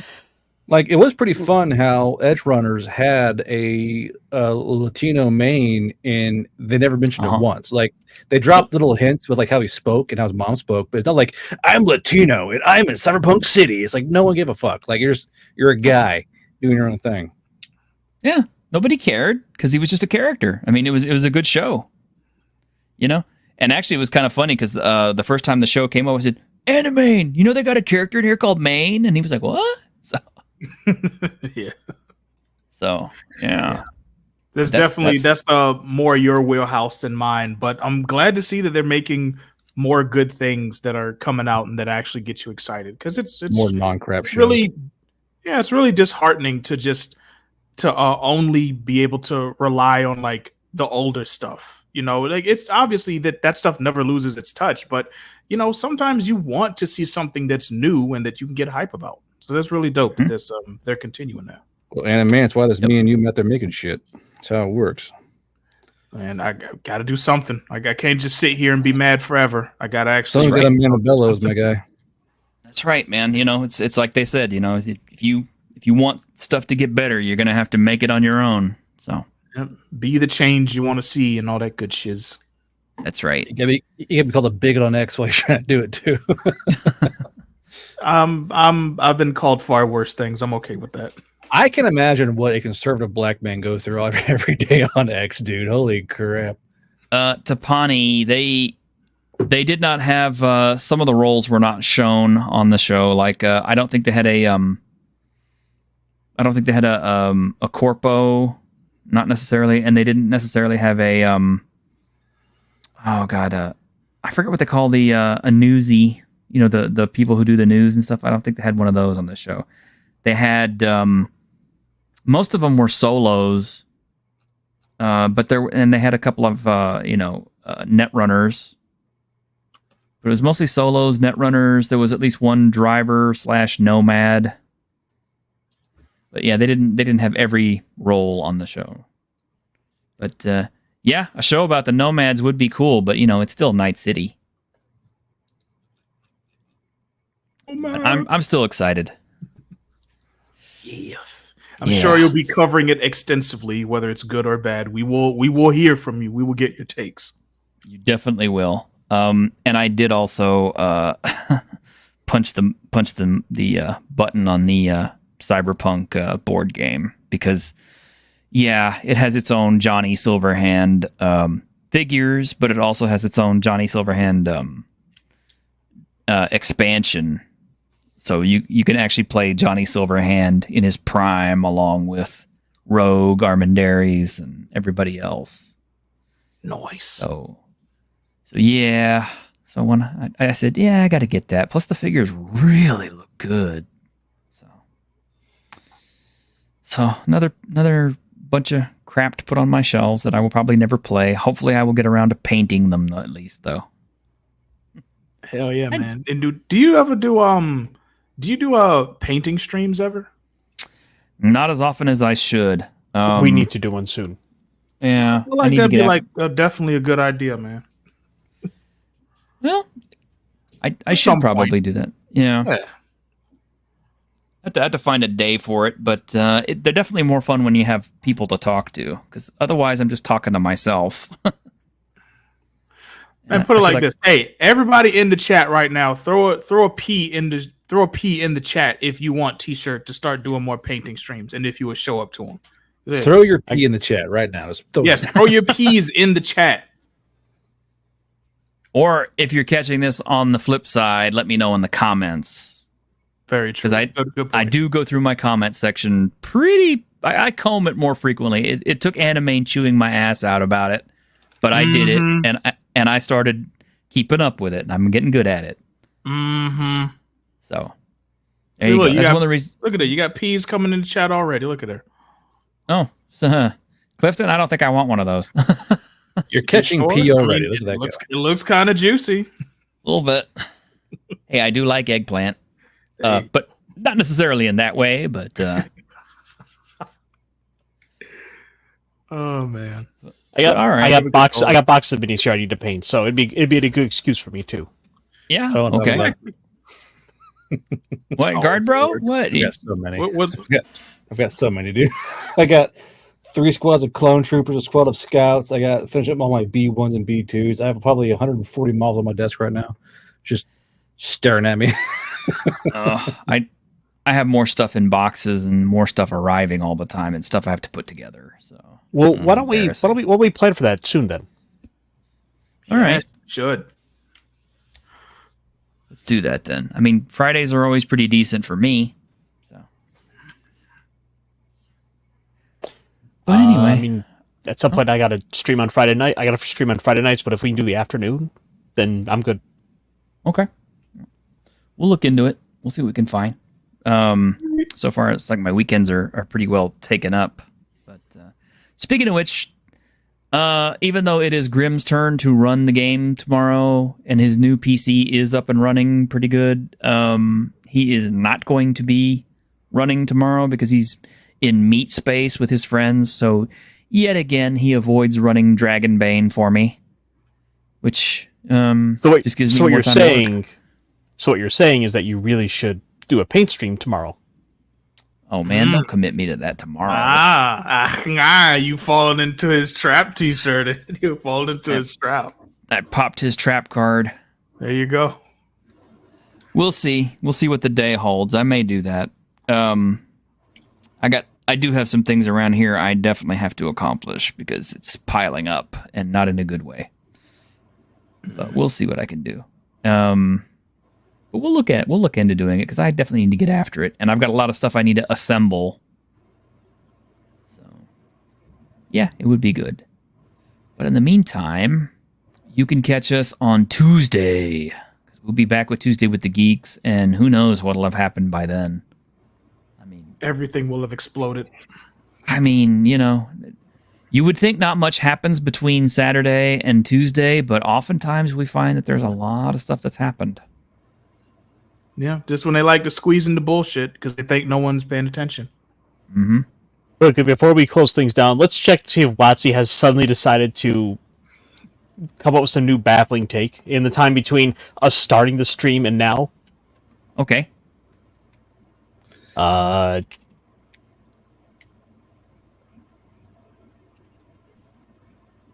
The boys are researching. Please stand by. Doing research. So much freaking research. This is what we do. No. I type in D&D and all I find is furry art. It's another day that ends in Y, I suppose. It's just sexy tabaxis everywhere. No. Well, I'm still hoping that they will include this very special spell. Oh, we're back. Oh, okay. I was jammed. Yeah, it was a good song, isn't it? It's copyright. stored in the balls and the balls. Yes. Copyright t-shirt story. Like Metro Boomin need to cover that and remix it. Make a hot instrumental out of it or something. Well, BBL Drizzy. I had Bear GM on the other day, and he was telling me that the superhero game that he's running, because he got copyright claimed so much, he got sick of it, and he just started using AI to create all of his music because he wanted to create 80s soundtracks because his game is set in the 80s. And that's what he does on his channel when he does live plays. He plays his 80s AI generated music instead of actual copyright tracks. Hey, man. Can't knock the hustle. Sometimes you got to you got to practice the dark arts of AI to get around the copyright claims. You do. I still don't get why people still do that stuff over music. Just let them play the fucking music. Like, who cares, man? Yeah, that's kind of how I look at it too. You don't understand, man. When you're a billionaire and there's an opportunity to get a few more pennies, you can't let those slide. You have to get them. You got to secure the bag, even if you already have $1 million. Hey, how else? We really need to be sympathetic to these people because, how else is P. Diddy going to afford yet another bottle of lube? Right. For his sex dungeon. For his, yeah. Hey, wait, I zoned out. Are we talking about P. Diddy? What? No, did I say anything about P. Diddy? Did I? No. Wait a minute. This is a Dungeons and Dragons. P. Diddy sex dungeon. You said P is stored in the diddly. That's what he said. P is stored in the diddly. I didn't say anything about P. Comes Diddy. out of the diddly. Yeah. When you go to PD's house for a fucking D&D campaign, so you see a freak off. You know how it is. It's the middle of the night. You can't sleep, so you need to jam something in your ass, and you're pretty sure you bought a bottle of lube, but the maid moved your shit. So the next day you get up and you buy like 2 or 3 bottles to make sure that there's one there that's on hand, and before you know it, you got 1,000 bottles of baby oil and lubricant all over the place. Man, these guys don't track how much shit they've got. The biggest surprise that came to me out of this whole story was that apparently PJ was like solely funding Bad Dragon. Oh my god, really? I mean, 700 dildos were pulled out of his house. Yeah. Do you think they were all bought from Bad Dragon? That's the version of the story I'm going with. Okay. Are there pictures out yet? Because you can tell Bad Dragon from anything. It's like, Bad Dragon stuff is pretty notoriously notable. He's their silent partner. You can't put P. Diddy away, man. He's keeping a whole industry going all by himself. There's a direct email line to fucking Bad Dragon. He's like, bigger. Oh, P. Diddy, no. Bigger! Oh, God. Why P. Diddy? he calls it, bring, hello. Yo, my brother, let me tell you, today I was thinking I have never seen a bitch doing 2 octopuses at once. Do you think you can make that happen? Why, sure. We will get right on that for you, Mr. Combs. Oh my God. No. What? There are some bad dragon products in there. I just spotted one. I thought that was a meme. That like a Photoshop meme image, right? It's got to be a meme. Because like imagine having a kiddie pool. Okay, pick out the one you want. Just dive in there, boys. Whichever one gets stuck in you, that's the one you're keeping for tonight. That's yours. The wheel. Quickly, folks. Quickly, pull out the wheel of dildos. I'm gonna have to demonetize this stream. You know. You don't choose dicks. Dicks choose you. There you go. Anyway, oh my God, are you serious? Someone did the math. It was approximately 1 ton of dildos by weight. Oh my God. By weight? By weight. Well, there are too many dildos. I don't want to count them all. You don't want okay, let's do it by weight. It's like they're okay. So this brings up an important question now. What is the pluralization of dildo? Dildos. Is it dildos? It's not dildi. It's dildi for sure. Happy dildi. No. Do you know there are actually? I don't know. I don't remember if Texas is one of those states, but there are states where the ownership of more than 3 dildos constitutes a felony. I'm serious. You could look it up. It's on the books. I don't want. But there is one. Yeah. There you go, guys. You got. Yeah. Anyway, there you go, guys. There's some mirth. There's some mayhem to go out on. We had some laughs. We had some sadnesses. We had some angry things, but we had a lot of positive things too. So it's been a good stream overall. And I'm going to end this on. What is this? Is this James is asking if we're still live? Oh, holy crap! Neckbeard. He's on. You're muted there, buddy. You're muted, James. Cannot hear you. We cannot hear you. I'm coming to kill you. He's also pissed. You could tell. Lord. He's just like guts off like. What? I know the bombs are hitting. What? He's drunk. You could tell. Well, it's like 2 a.m. where he is probably. So yeah, that checks out. It is. But I wanted to, before I go, actually, as we exit, I'm going to show this really cool thing that Animaine did for his Bond of the Blade thing. So we're going to end on it. Oh, wait, here we go. Take 2. You're still muted. Still muted. Still muted. Wow. Love it. He is boomering it up. This is the most professional Irishman you'll ever meet. Yes. Well, he can't help it. He's already, he's handicapped by being Irish. So. What's your disability? I'm Irish. Ooh. Ooh. Damn. He wins the progressive stack. There you go. All right. Oh my goodness. Well, like I said, join us on Tuesday, guys. And we will see you then on Tuesday with Geeks. In the meantime, please enjoy this as we leave.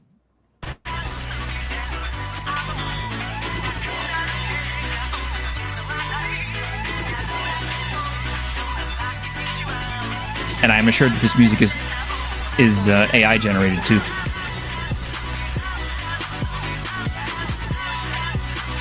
The martial arts trio, known as the Heretics, are in the middle of a brutal urban war. Hey, with we've the heard that criminal guy. Element of Union City, the worst of which is a mega gang with demonic powers.